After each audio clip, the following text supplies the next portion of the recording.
So here we go with a review of the Milwaukee Fuel brushless chainsaw.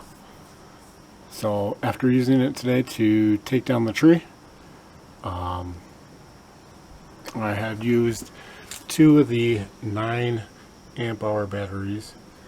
I gotta say they didn't last all that long, probably about 45 minutes of consecutive use of the saw, and it would kill that battery. Took probably about twice that long to charge the next one. So you kind of had to have a balance of actual cut time to actual run time of the saw. So this is the tree that we took down here. As you can see, decent sized limbs for that 16-ounce bar or 16-inch bar. Didn't have any issues cutting through it as we were cutting it. Like I said, the run time on the actual saw was not the greatest if you had a bunch of cuts to make on a larger trunk such as like if you were cutting for logs for firewood or anything like that, like cutting these. I could probably get about 30 to 40 minutes of consecutive cuts on stumps like this. Full bore running that saw full power, and then it would die out from power consumption at that point.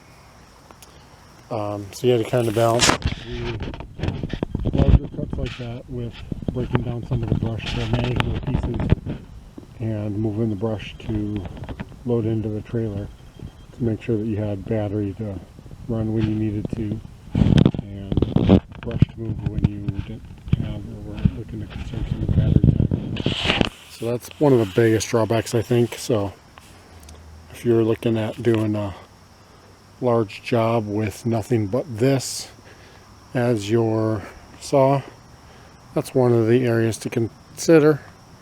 If you go with that 12 amp hour battery that would be sold with the kit on it, would probably be ideal. Probably 2 of those would be great. But I had the 9 amp hour battery already, so I just used 2 of those because that's what I had, and it worked. Just kind of became a balancing act of going from sawing to cleaning up. Otherwise, I think it cut great, had the power to do all the cutting that you would expect from it. One of the other issues was I had a few times where the chain popped off, and it seemed that it was from the small branches and leaves getting caught up in here and popping off the chain on the sprocket there.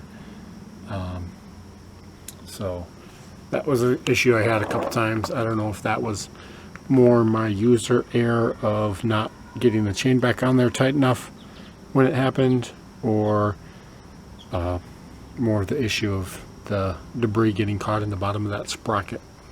So it's been a few years since I've used a chainsaw much, so that very well could have been user error, but just something to note on my experience with it today. Otherwise, it seemed to run great. It seemed like it went through a lot of oil. Let's take a look. I filled this up before I ran it the first time, but then I filled it up again halfway through the day, and you can see it is looking kind of empty in there. Like I said, I'm not the most proficient avid user of chainsaws, so I don't know if that's typical to go through.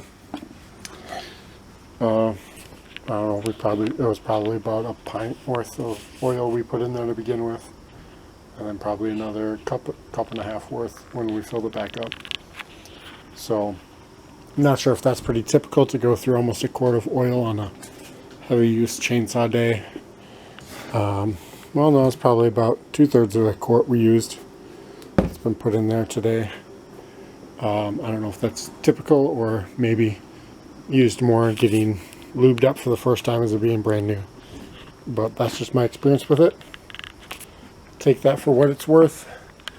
But that's my review and thoughts on the Milwaukee Fuel brushless chainsaw using that 9 amp hour battery today. I think if I were to buy a new one, I probably would go with the kit and get that 12 amp hour battery. Probably is worth it if you are using your chainsaw on a regular basis. Having done this job, I probably will use this chainsaw 2-3 times a year to take a tree down. I've got some at a house that I own for my business that I need to take down some trees that are dead in the backyard. So that was part of the justification on going ahead and getting this. Between that and the project of taking down the tree today was what was the justification for getting this. So overall, I think it's great to not have to deal with the gas engine in it. That's one of the biggest hesitations with me of buying a chainsaw in the past, was having to deal with the gas engine over time with only periodic use of the chainsaw, and having to maintain and change out fuel and oil pretty much every time you used it, with how rarely I would use it, a couple times a year or so. So that was kind of the big hesitation with ever getting one in the past, but that's the big draw to me for the electric cordless. One other thing that, now that I'm thinking about it, that I thought could be a challenge for some people was the button for having to hold down to be able to activate the saw is only on the left side of the saw. So if you're right-handed, that's great to put your thumb on there. If you're left-handed, which I did some cuts with my left hand today, it got to be kind of tricky. I had to kind of put my index finger on there like that and be able to pull the trigger. It didn't really work to be able to just push it with your thumb like anybody with right-handed ability would. I'm sure left-handed people probably face that quite often with tools of being built more for right-handed people than left, but just something I figured I would point out. The button is only on the left side, which is great for a right-handed person. A little bit more of a tricky grab and push in of that button if you are left-handed. So just something to note if you are left-handed and that's a concern for you. So that's all I got about that saw today.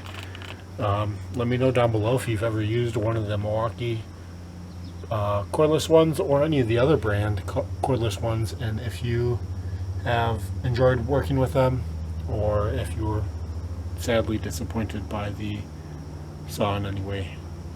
Go ahead and leave those comments below. Hit that thumbs up if you enjoyed this review and gained a little information about it. But until next time, I'll see you guys later. Have a great day.